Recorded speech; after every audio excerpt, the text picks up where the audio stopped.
Last year, we tested the 7th generation Volkswagen GTI, and I like that car so much, I considered actually replacing one of my SUVs with that car. Well, I haven't made that replacement yet because why? Well, that contender has been knocked out of that spot now with what? Another Volkswagen. This is the 7th generation Volkswagen Golf R. And before you write in the comments, oh, this is a huge sponsored review, or here's another fanboy video, I can guarantee you this is not. It's gonna sound like this because one reason: this vehicle ticks all the right boxes for me.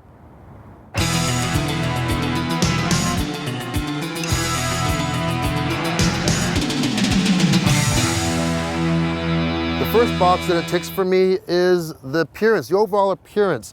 Some might like the big wings. I'm not a big fan of them, but I'm not saying that they're wrong or they're bad, but just for me, I don't like anything too flashy, and this Golf R doesn't look flashy. It's kind of conservative, but it does have a look of business. It's low, it's wide. You have small little accents like this chrome on the front lip here. You have standard bi-xenon headlights, 19-inch wheels, and this is even equipped right now with winter tires. You have, just like I say, just tiny little trims around that just make it look classy. In the rear, you do have a spoiler. It's very, very small on the top valence here. And just the overall look, you have a nice quad tip exhaust. Like I said, it's low, it's wide, and it's just kind of classy looking. Second box it ticks is practicality and functionality. Like a lot of other Volkswagens, one thing I really do love is how they incorporate the backup camera inside the handle of the rear hatch. And what that allows you to have is a nice clear view every time when you actually use that backup camera, because there's no dirt or soot or anything covering up that lens. It's always a nice clear picture. But you open it up here, you have a large hatch, and you have 60/40 seats that fold down as well if you need more room. And it's a surprising amount of room. Just the other day, I was carrying a large, big box of lighting equipment for doing some filming, and I had put the seats down, I put this huge case in, and I realized I didn't even need to put the seats down, so I put them back up. It fit in there perfect, and I'd have a hard time doing that in other smaller hatches. Now, one of my criteria of my second vehicle is that it doesn't have to be very big. I already have a 3-row SUV, so I don't need something that's equivalent in size. The Golf actually has quite a bit of room. I've got tons of leg room right now, but on occasion, I'm gonna have to carry the kids, so 2 car seats and a stroller do fit in here with no problem. Okay, the next box that gets ticked for me is the interior. Why do I like the interior? It's very simple. It's simple yet classic. It's very usable, intuitive. Now, this is equipped with the latest in Volkswagen's infotainment system. This has the tech package, and that comes with an 8-inch touchscreen, and it includes everything for your navigation, your phone system, all your connectivity, but also Android Auto and Apple CarPlay as well. So that's a real nice feature. Also included in this vehicle, Fender audio system, great sounding system, and a leather interior, leather wrapped steering wheel with a flat bottom, and just small little hints of this not being a regular Golf or a GTI. You have the R badging on the seats, a little bit of an R on the steering wheel, and some nice blue accents on the gauges. Now, one thing about the Golf R is when you buy it, it pretty well comes fully loaded. There's not many options. You get to select your color, your transmission, and there's one package, and that's the technology package, which, like I said, comes with the 8-inch updated screen and some new driving and safety aids, which we'll get to a little bit later.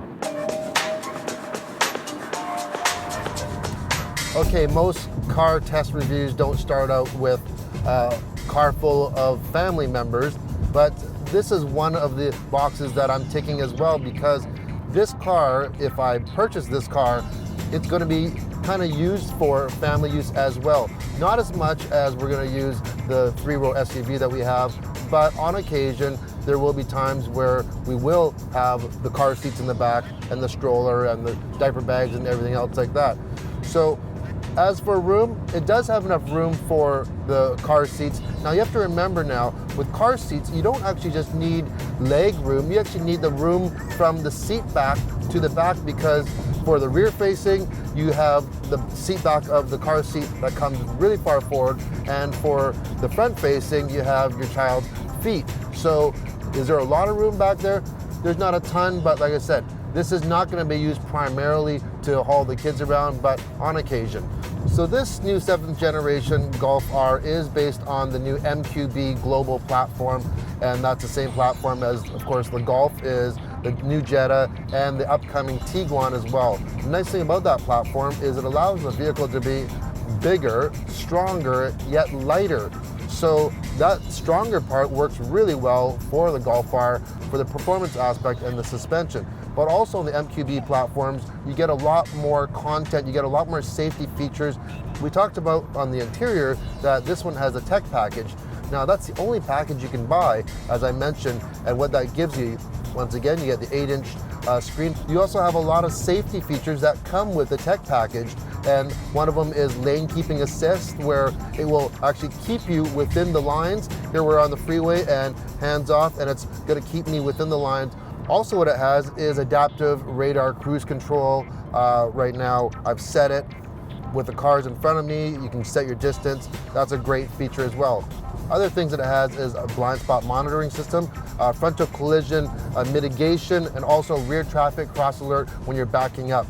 One other thing that it has, which I'm a really big fan of, at nighttime, when you're actually turning corners, you turn your signal on, it's very, very dark out, it has actually the side assist lights that come on. So it lights up the right or the left side, more to the extreme right or left. It's a real handy feature, looking out for pedestrians and things like that. Features like this, you would normally find these on a lot higher end vehicles.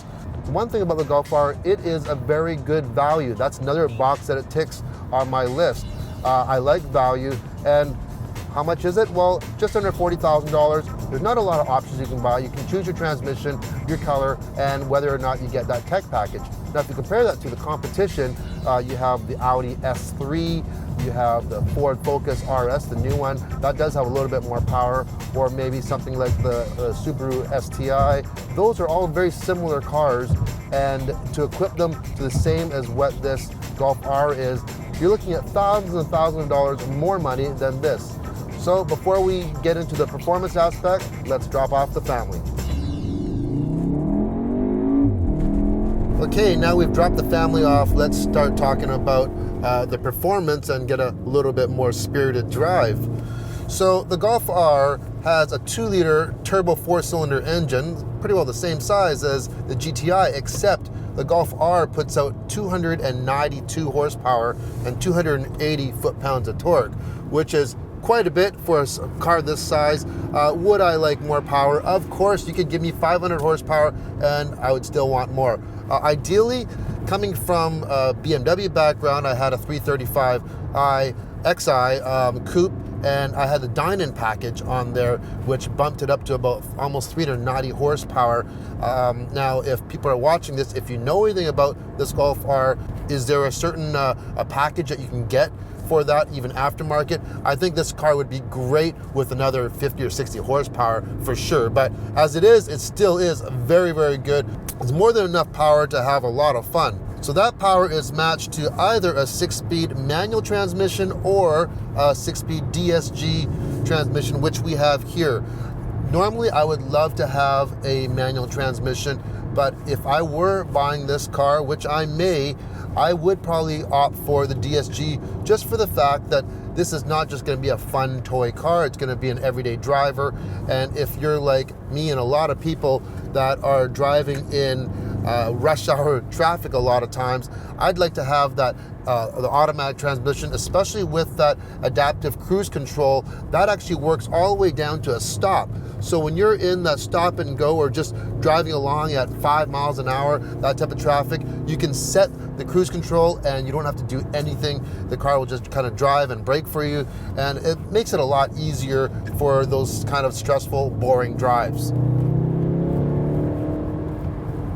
The other advantage of going for the Golf R opposed to, say, like the GTI is that you get all-wheel drive. This one has their 5th generation 4Motion all-wheel drive system, and what that gives you is, first of all, you get full-time all-wheel drive, but it controls from the front to the back up to 100% for the power, but also left to right.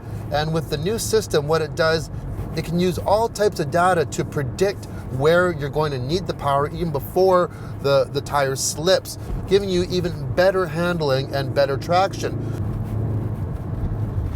Like the Volkswagen GTI, the Golf R also has a drive mode selector right down by the shifter. You can just hit the drive mode and you can go from comfort, which basically really softens and dampens the suspension because this is equipped with DCC or dynamic chassis control, which dampens the suspension. So on real cruising rides or with the kids, I might opt to go for the comfort, and then we can actually go up one to normal, which is kind of your everyday normal driving, medium tightness for the suspension. We go up one now, and that goes into what they call race mode, or you can just call it performance mode. And right off the bat, the suspension gets a lot stiffer. Now, it's still very compliant. It's not going to rattle your teeth too much. It's not really stiff, but definitely better for some performance handling. Once you put it in that race mode, it also changes the characteristics of the transmission.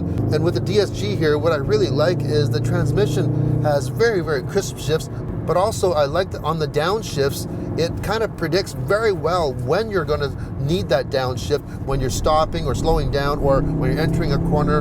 And also it does rev matching as well. Now, the beauty of this review is I really am diving really into every little detail of this car because I am thinking about purchasing this car as my second car, as I mentioned. And this is not the first time I've actually driven it. I did test drive it in Ottawa last year when it first came out in Canada, and I even had a chance to take it out on a racetrack myself, and I did some hot laps with former Indy and NASCAR driver Patrick Carpentier, who really put it through its paces. I can really tell you, on the track and on the road, when you really push this car, you can feel every little bit. You can feel that suspension really working, diving hard, but it's very, very predictable. If you watch the previous video with Patrick basically putting the car out of shape, you can see how easily he can bring it back around. And you know, he is a race car driver, but when I did it as well, it is very, very predictable. This car is kind of really like a chameleon. The styling outside is kind of subtle, and it doesn't yell, "Look at me." The inside, the materials are very, very first rate. It feels really good. The seats are comfortable, and it's very well equipped. And the performance, you can cater this to just a leisurely drive to the store, a very soft ride, or you can make it a lot more aggressive, make that engine really growl and perform, and have a lot of fun with it. Well, the latest 7th generation Volkswagen Golf R is the perfect car for me, but is it the perfect car for you? Well, if you're looking for a car that is fun to drive, it has quite a bit of horsepower, you have all-wheel drive capabilities for handling and for winter driving, you have the latest and greatest in safety and driving aids, inside, the best in connectivity, you have Apple CarPlay, Android Auto, a nice 8-inch touchscreen, and not to mention a very, very nice interior. If you tick those boxes, you really owe it to yourself to take one of these for a test drive. Seriously.